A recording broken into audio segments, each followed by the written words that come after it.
Hi, my name's Mark. I'm Cass. My name is Skin. My name's Ace, and we are Skunk Anansie, and you are watching TVN on Onstage Web. Everything's political!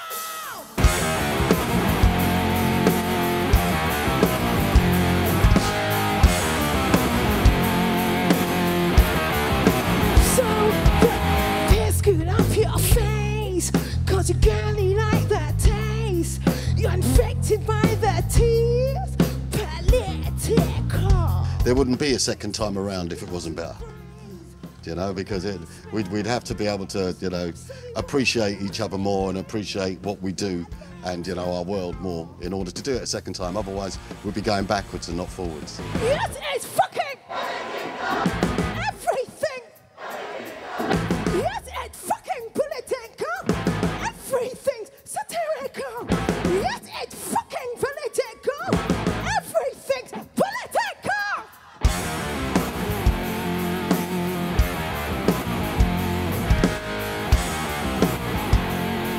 No, it wasn't difficult. I think we all were feeling the same way about it. It's just that we all needed to have the time and the opportunity to do it. And it was the release of our greatest hits, which was the catalyst for us getting back together.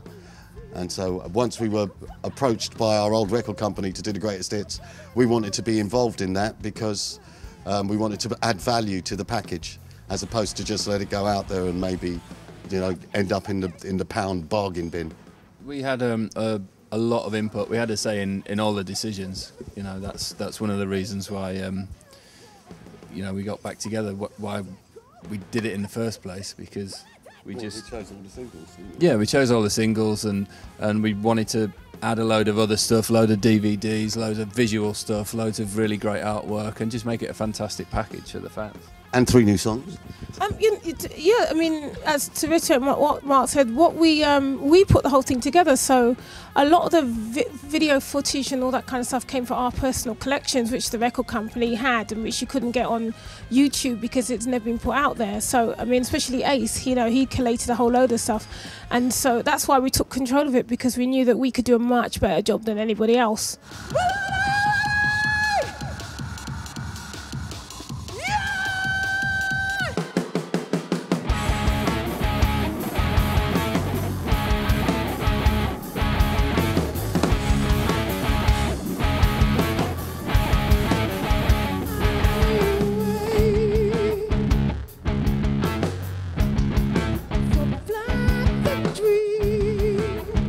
The band was kind of had a great vibe, and we had the chemistry, and we knew that we were firing as a band, but we didn't really know what to do when we first did those first couple of gigs. We just thought, let's test the water. But all of a sudden, in 5 minutes, everything was sold out. Tickets were going for £500 on eBay, and then we were looking at the YouTube, and YouTube's like millions of views, and it was all a bit like, wow, we really do have a strong fan base that we never really understood or realised until then, and it's actually been amazing, because now we have a whole new audience across everywhere we're playing. There's a lot of new young people, a whole audience. YouTube and, you know, social networking has kept us very much alive in the time that we took off.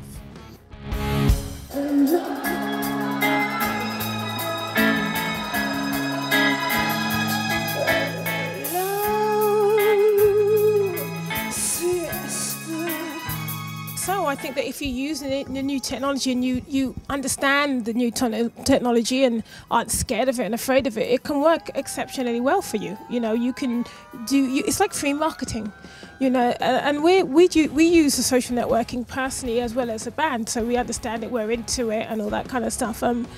I mean, obviously, you know, with the internet downloading, that's been quite hazardous for the last 10 years. But I think, you know, with the iCloud and the way that things are going, that's all about to change.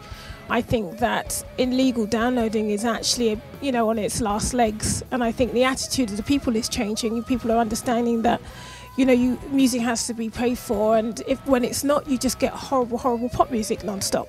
So I do think that it is going to change, because I think it's going to change in terms of where music and downloading is kept. I mean, there's always going to be a bit going on, but I think it's the average person isn't going to be able to illegally download anymore.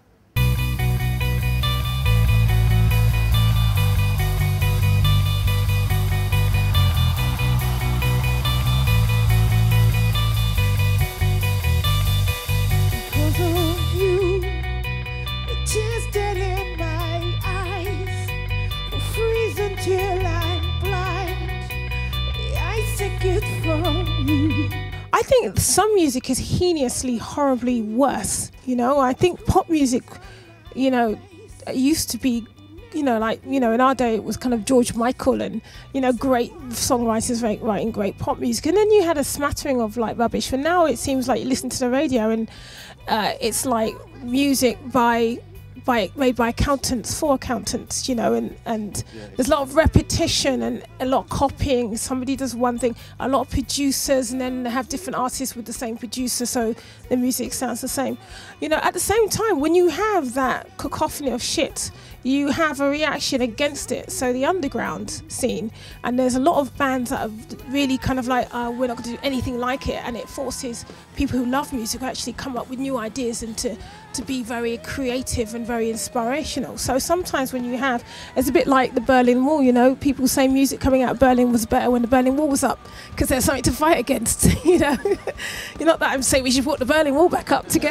Oh, no, but, no. But I think sometimes sometimes you need, sometimes things have to get worse before they get better. You know, you have to give people to fight against, have a reaction against it. But I I also think that the reason why there has been so much bad music is because it's become accessible to everybody, and so everyone can make a record on their laptop, and you know, and so you do get a lot of average out there. So that's one of the downsides of the digital revolution.